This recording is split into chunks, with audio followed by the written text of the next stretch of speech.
Bueno, recién decía Julio que íbamos a hablar de, bueno, yo diría una buena noticia para el gobierno fue que obtuvo la aprobación del presupuesto. En realidad el Senado lo aprobó exactamente como había venido de diputados, porque seguramente el gobierno no quería arriesgarse que se introdujeran modificaciones y que tuviera que volver a diputados el proyecto. Más allá de la discusión de cómo consiguió los votos, si hubo algunos senadores que siguiendo instrucciones de sus gobernadores votaron de una manera distinta de la que era esperable, lo concreto es que tenemos el presupuesto. Y yo recién decía, y quiero reiterarlo, que es muy bueno para cualquier economía que el Poder Ejecutivo obtenga la autorización, que es eso, el presupuesto es una autorización de gastos y una estimación de ingresos, y que es una facultad del Parlamento. Ahora, hablemos un poco de otra ley que se aprobó, y lo que ustedes están viendo a mis espaldas es el resultado que tuvo finalmente una ley que se le suele llamar, le dicen, de inocencia fiscal. ¿Qué es lo que es eso? Bueno, algunos dicen en lenguaje un poco más coloquial, un proyecto de ley que trata que los argentinos saquen los dólares del colchón.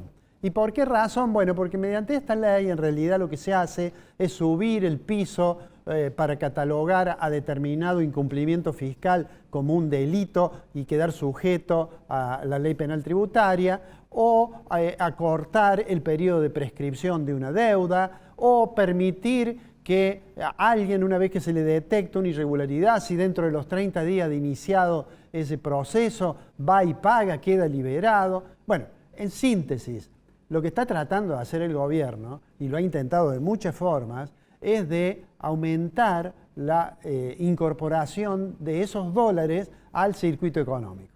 Ustedes saben que Argentina es, después de los Estados Unidos, el país donde hay más unidades físicas de billetes americanos, de los norteamericanos, de dólares. Hay quienes estiman que la cantidad de dólares que hay fuera del sistema en Argentina es cercano a los 400.000 millones de dólares. Es decir, es cercano, digamos, a un 80% más o menos del Producto Interno Bruto. ¿Y cómo cambiaría la economía si esos recursos, en lugar de estar paralizados fuera del sistema económico, estuviesen incorporados? Pero bueno, ¿por qué ocurrió eso? Nosotros lo hemos dicho muchas veces, porque en la historia económica argentina, las dificultades del sector externo, los cambios de los regímenes jurídicos, han hecho gradualmente que el peso perdiera, digamos, dejara de ser una moneda aceptable para los argentinos. ¿Por qué razón? Miren, el dinero tiene básicamente tres funciones. Por un lado sirve como unidad de medida para decir, bueno, este teléfono cuesta tantos pesos. Por otro lado sirve como medio de cambio, es decir, voy y digo, le doy estos pesos y usted me da el teléfono. Y un tercer factor es que sirve como depósito de valor, que quiere decir que yo guardo eso y mantiene el valor. Los procesos inflacionarios en la Argentina, que uno podría remontarse hacia fines de la Segunda Guerra Mundial, Argentina, estoy hablando de mediados del siglo XX, Argentina comenzó a tener una inflación interna mucho más alta que la inflación internacional. Es decir, la inflación doméstica era más alta que la que tenía el resto del mundo. Eso generó como consecuencia una pérdida de atractivo de ahorrar en moneda doméstica. Bueno, cíclicamente, Argentina ha intentado luchar contra el problema de la inflación. Tenemos planes de estabilización de los más variados. Algunos tuvieron un éxito durante algún tiempo, que todos recordamos, por ejemplo, en junio del 85, el plan Austral, que tuvo un éxito, que bajó la tasa de inflación que estaba en 20% en un mes.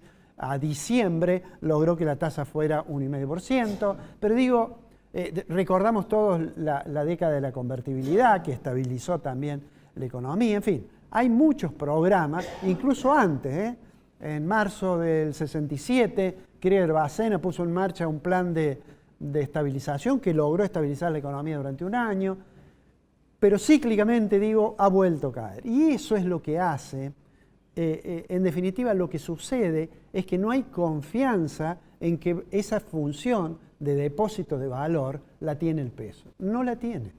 Y por más que uno muestre que ha habido periodos, por ejemplo el año pasado, en que quizás tener en pesos y colocado a plazo fijo daba más que a tenerlo en dólares. ¿Por qué? Porque el gobierno, como pisó el tipo de cambio, el dólar se mantuvo relativamente atrasado.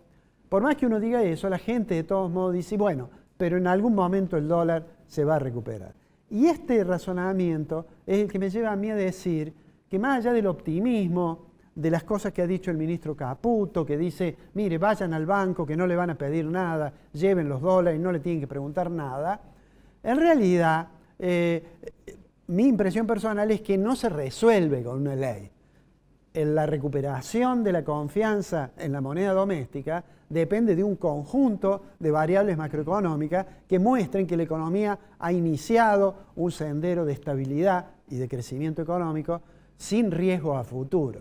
Por eso yo digo, vamos a ver seguramente la reglamentación de la ley de inocencia fiscal, vamos a ver cómo se empieza a ejecutar el presupuesto, pero digamos que ahora estamos por ver cómo va a seguir, digamos, esta película.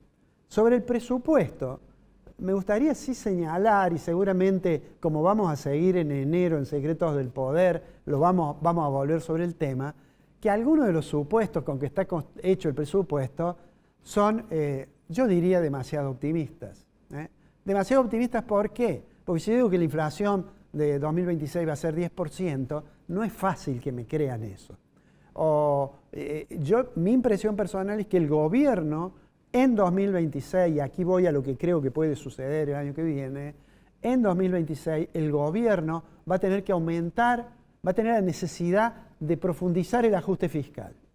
¿Por qué razón?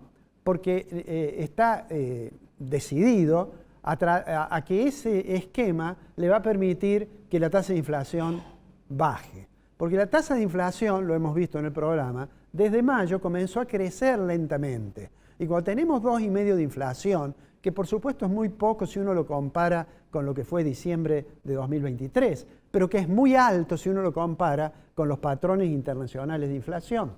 Entonces, el gobierno tomó una decisión que yo he considerado adecuada en materia cambiaria.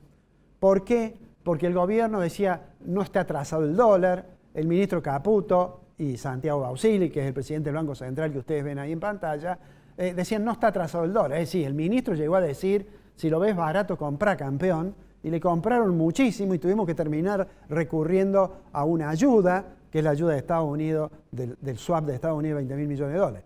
Ahora tenemos un vencimiento en enero, para el cual no va a haber muchos problemas, son más o menos 4.000 millones de dólares. En realidad no va a haber mucho problema porque tiene recursos para llegar, entre otros, que puede activar un tramo nuevo del swap con Estados Unidos. Pero digo, volviendo a lo que puede ocurrir el año que viene. El gobierno decidió que a partir del 1 de enero ya el dólar oficial no va a crecer 1%, eso que se llama estrategia de crawling peg. ¿Por qué? Porque eso atrasa el dólar y por más que el ministro no lo quisiera reconocer, eso tiene consecuencias muy malas sobre el nivel de actividad. La industria nacional queda expuesta ya no solo a problemas porque la industria china es más eficiente, sino que también porque hay atraso cambiario. Y entonces ha tomado una decisión, que es que la banda se amplía y la va a ir ajustando con la inflación de dos meses antes. Eso tiene como consecuencia que en enero vamos a tener una devaluación del techo de la banda del 2,5%. Ahora, ¿eso quiere decir que va a llegar a eso? Bueno, no sabemos. Ahora, la decisión que tomó el gobierno la tomó junto con una decisión de decir voy a empezar a comprar reservas. Porque Argentina incumplió el compromiso con el Fondo Monetario Internacional, tuvo que pedir un perdón, un waiver, como se dice, porque no acumulaba reservas. Y por más que los funcionarios dijeran, y no me hace falta acumular reservas, por más que dijeran eso, en realidad hace falta, porque si no, nunca van a poder dejar absolutamente libre el mercado cambiario.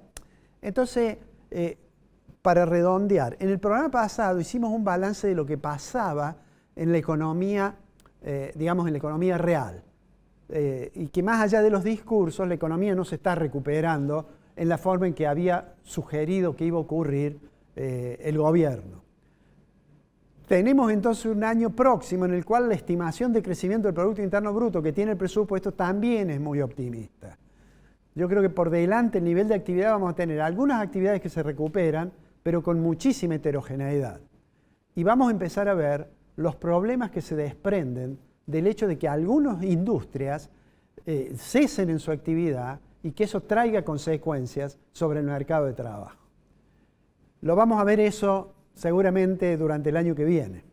Por ahora, quedémonos con que fue una buena noticia tener presupuesto, que es una buena noticia que hayan modificado la política cambiaria, aunque no quisieran, y que esperemos que en el año próximo tengan capacidad para corregir los errores que explican por qué razón la economía todavía no inició un proceso de crecimiento sostenido con estabilidad.